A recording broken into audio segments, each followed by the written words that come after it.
rescue. Unfortunately, several members of his crew did not survive. You see here when they're going out, light flight helicopter is going out. He'll be making departure to the west. Now watch as these airplanes pull out. He'll be from around rotate those wings. So we're looking, watch how low the wings go when they come down. They'll go within a foot of the ground. Sure that your whole of the area around the airplane is clear when the wings fold.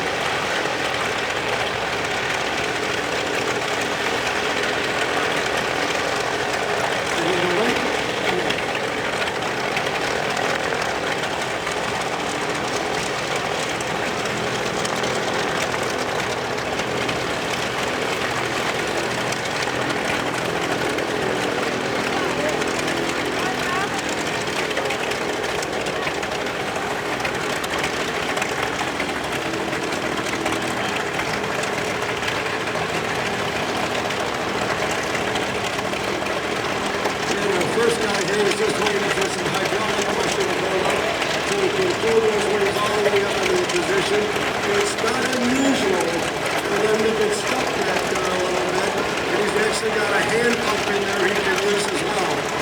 Keep in mind that these airplanes are more than 70 years old, so the hydraulic systems are old just as well, and sometimes it takes them a little while to get themselves up and cranking.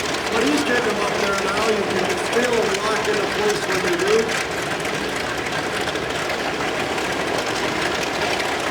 And there they come.